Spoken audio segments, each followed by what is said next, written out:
Hi everyone, welcome to Tidy TV, where I bring the classroom to you. I'm Hannah John, and today I'm going to share 3 practical things you can do to prepare for the new semester. Stay tuned.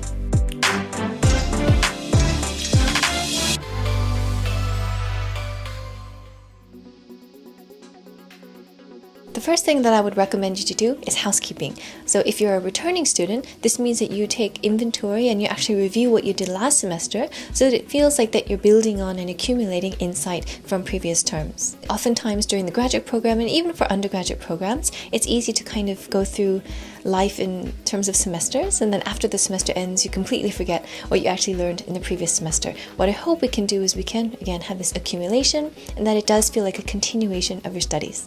I would pay attention to things like key concepts, jargon, or even say theoretical perspectives or kind of frameworks that you learned from previous semesters and how you might actually apply these in your future coursework. If you're going into the first semester of your coursework, please make sure that you have a pretty clear plan in terms of your course timeline so that you know exactly which courses you'll be taking. And aside from that, also being sure that you have a plan in terms of blocking out your time, in terms of class time, also office hours, and also time to study and for extracurricular activities. So I'm talking not only about your kind of physical workspace, but also your electronic files. I know that you have probably more icons on your desktop than you should. Perhaps you can kind of organize these into folders. Perhaps you put all of your files from last semester's hopefully separated into each class, into their own distinct folders, and you can also start preparing for the next semester. Please also clean out your inbox, and I think one great thing is also if you want to update your kind of electronic signature as well. So now that you're organized, you have a beautiful desk space and you've decluttered everything and you have kind of built on and accumulated your knowledge from previous semesters, this is a great time to actually reach out to your former professors. Some students actually ask if it's okay to just send a very generic or general email. Hello, how are you? I hope you had a great kind of winter holiday. I think that's also fine. I think some contact is better than no contact. You might not get a reply just because there's very little kind of action that can be taken. But certainly if you are kind of in a frame of mind to email your professors, I would actually also include things like update them on what you've been doing. So what have you been doing not just last semester, but perhaps even over the holidays? Maybe even you've taken up some internships and have some professional experience. Or maybe that you're interested down the road in taking this professor's class or, potentially pursuing your thesis. Anything that you can give in terms of much more color into what you've been doing would be great for the professor, just because you might keep him or her in the loop.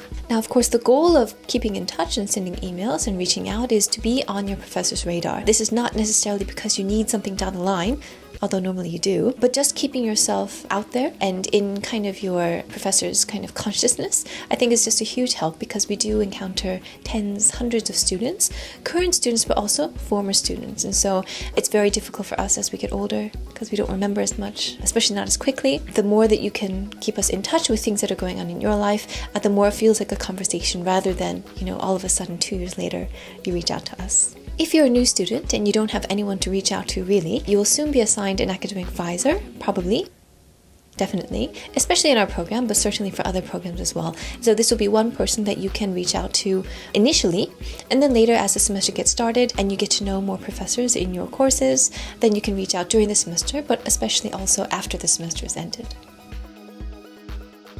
Last but not least, and I sound like a broken record because I think I recommend this in almost all of my videos, please brush up your resume. And then I think that this becomes much easier, especially after the first step. You keep good stock of what you've been doing over the kind of previous semesters and perhaps years. And also because a lot of the opportunities for internships and full-time kind of positions might not come at times where you expect them to. So they could literally come up today. And if you don't have your resume ready, that might be one opportunity that you won't be able to explore. So please do take the time to brush up your resume.